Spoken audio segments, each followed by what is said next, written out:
Mandate था भाजपा शिवसेना का, लेकिन बड़ी पार्टी थी भाजपा और मुख्यमंत्री का मैंडेट था देवेंद्र फडणवीस जी को। उनकी स्वयं एक योग्य मुख्यमंत्री और एक ईमानदार मुख्यमंत्री की छवि थी। उन्होंने वैसे ही सरकार चलाई थी 5 साल में, जहां कोई घपले नहीं हुए थे, और राजस्थान और मध्य प्रदेश के कांग्रेस शासन में कुछ महीनों में क्या हो रहा है आपने देखा है।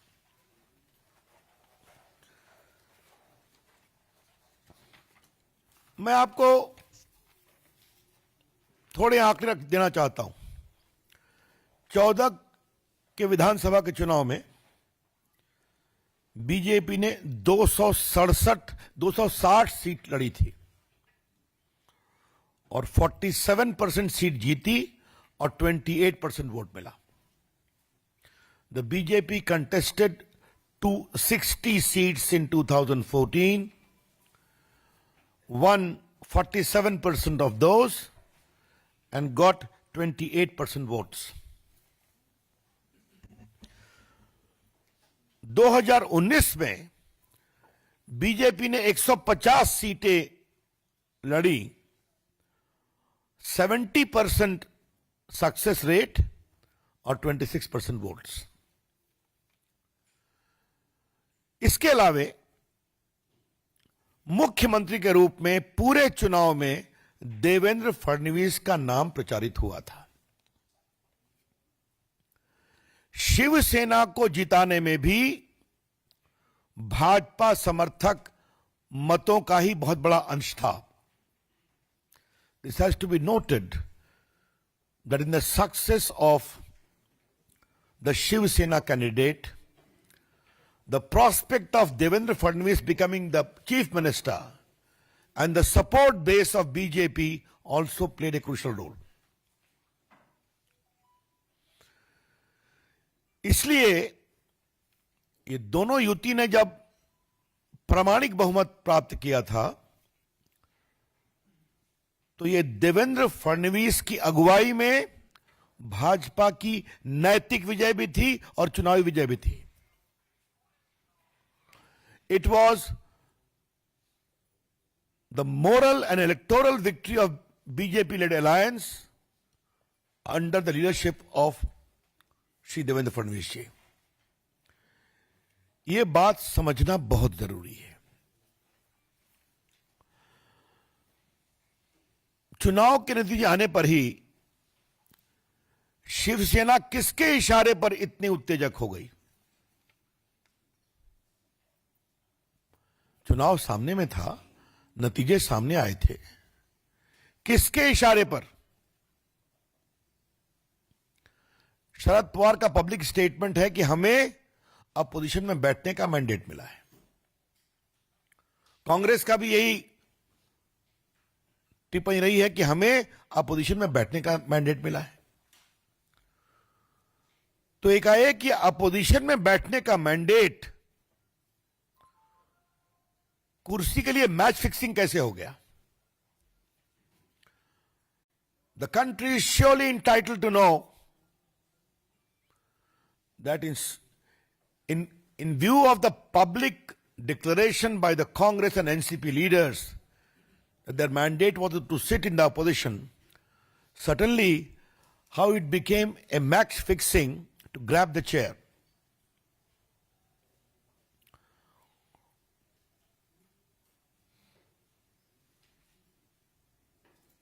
अब कहा जा रहा है कि डेमोक्रेसी की हत्या कर दी गई है। मतलब जब शिवसेना स्वार्थ भाव से प्रेरित होकर अपने 30 साल की दोस्ती तोड़ दे और घोर विरोधी उनके विचारधारा के एनसीपी और कांग्रेस का दामन थाम ले, तो लोकतंत्र की हत्या नहीं है। जहां अजित पवार भी बैठे हुए हैं उस चर्चा में पूर्व की, और अगर एक स्थायी सरकार के आग्रह पर देवेंद्र फडणवीस की अगुवाई में अजीत पवार के साथ बड़ा तबका आकर सरकार को सहयोग देने का निर्णय करता है तो लोकतंत्र की हत्या है। इसको क्या कहा जाए?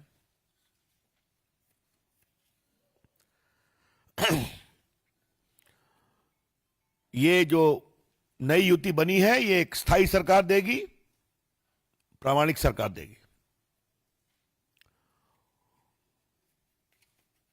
महाराष्ट्र देश का एक बड़ा प्रदेश है और मुंबई देश की वित्तीय राजधानी भी है। Mumbai happens to be the financial capital of India and Maharashtra is the big state of India. ये चोर दरवाजे से देश के वित्तीय राजधानी पर कब्जा करने की कोशिश थी। It was a conspiracy to control the financial capital of the country, namely Mumbai, through backdoor. ये थी सही बात और ये था सही षड्यंत्र।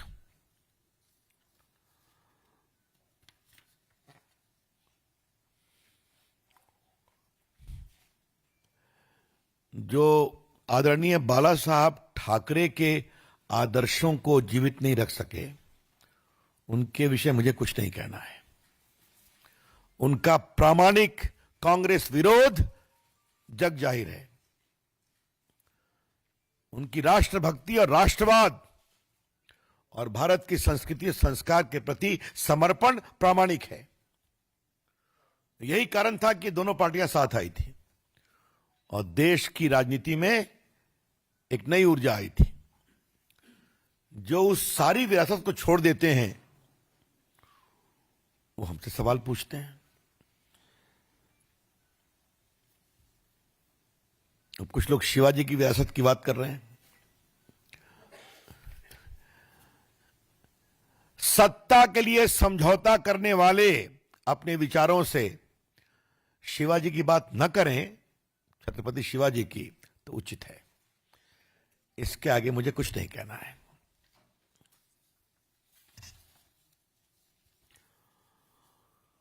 अब राज्यपाल के बारे में बहुत टीका टिप्पणी की जा रही है। अगर संविधान के छात्र के रूप में एक बात उठाई जाए कि राज्यपाल जी ने तीनों पार्टियों को बुलाया, भाजपा को बुलाया, संख्या उस समय नहीं थी, शिवसेना को बुलाया कि अभी हमें और समय दीजिए, एनसीपी ने कहा अभी हम समय और दीजिए।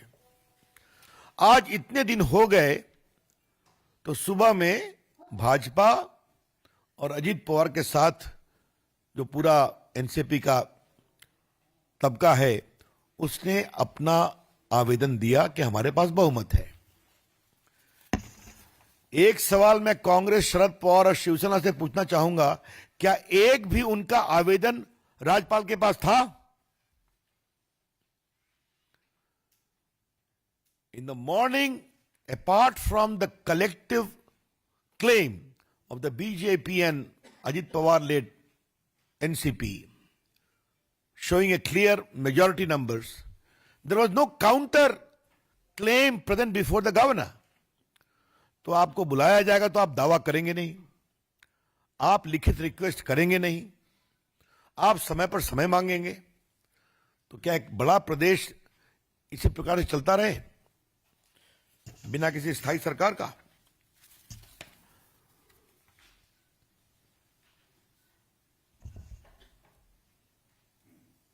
अब ये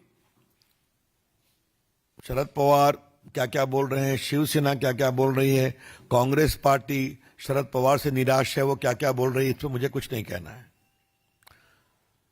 लेकिन एक बात अवश्य थी कि महाराष्ट्र की एक एक जनता यह सवाल कर रही थी कि हमने आपको मैंडेट दिया तो आप सरकार बनाते क्यों नहीं?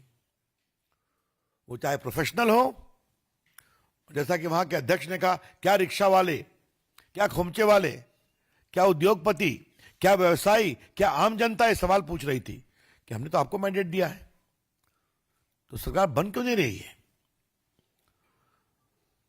जनता की आकांक्षा, जनता के द्वारा भारत को नैतिक विजय दिए जाने का आधार और भाजपा सबसे बड़ी पार्टी और स्थायित्व का आधार और एक प्रामाणिक प्रभावी और ईमानदार शासन हम देंगे, ये हमारा आश्वासन है। That's all from my side friends. कोई सवाल आपके हों तो बताएं।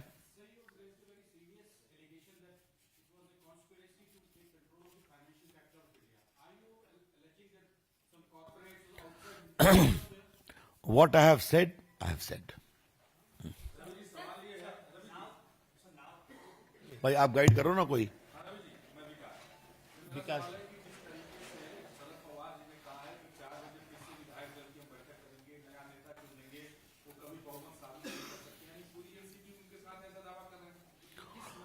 मुझे उनके आंतरिक पार्टी के विवाद पर कुछ नहीं कहना है।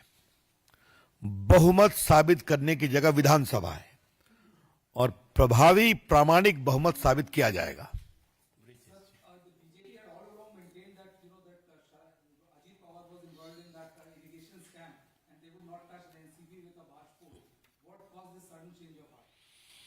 No, before asking us this question, at least ask some question to Shiv Sena also, no? Which I have said so elaborately. It was a mandate. Of the given situation, the election, government, the state needs to have a proper, effective and stable government, which will give good governance and honesty both.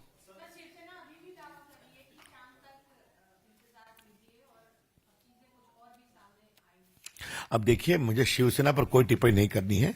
उनका दावा पिछले लगभग 25 दिन से चल रहा है। हाँ, और एक बात ध्यान रखिए, आज मैं टिप्पणी नहीं करूंगा, लेकिन एक पीड़ा अवश्य कहूंगा। जिस तरह के अस्तरहीन शब्दों और विश्लेषण का प्रयोग हमारे नेता आदरणीय मोदी जी, प्रधानमंत्री और गृह मंत्री के खिलाफ किया गया, वो सब हमने सहा है। हमने कोई टिप्पणी नहीं की है। यह आज तक नहीं हुआ है कि आप अलायंस में रहिए और इस तरह की भाषा बोलिए। और आज भी मैं इस पर कुछ नहीं बोल रहा हूं, सिर्फ उसको रिकॉल कर रहा हूं। अब ऐसा है कि ये अब आप अनुमान करिए, उन्होंने पब्लिकली कुछ कहा है कि मेरा नहीं था। कांग्रेस पार्टी कह रही है कि शरद पवार अपनी पार्टी को संभाल नहीं सके, हम निराश हैं। हम एक प्रभावी, प्रामाणिक, स्टेबल गवर्नमेंट देंगे।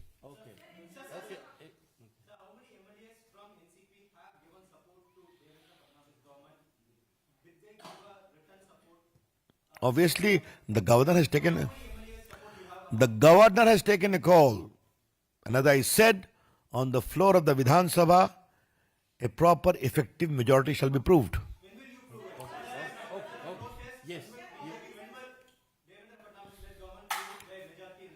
श्रीमान जी, ये निर्णय गवर्नर करता है, वो डेट देता है। ये भाजपा के मंच से तय नहीं होता है। धन्यवाद।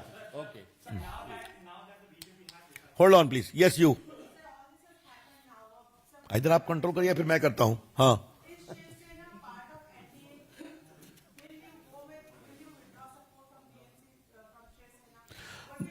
those are questions of detail. But today, for the first time, from the national podium of BJP, we have shared our agony, pain, as to the language the Shiv Sena and also its main newspaper has used against our leader, the Prime Minister Narendra Modi, the Home Minister, Shri Amit Shah ji. I think it was a new low in political discourse. Himanshu.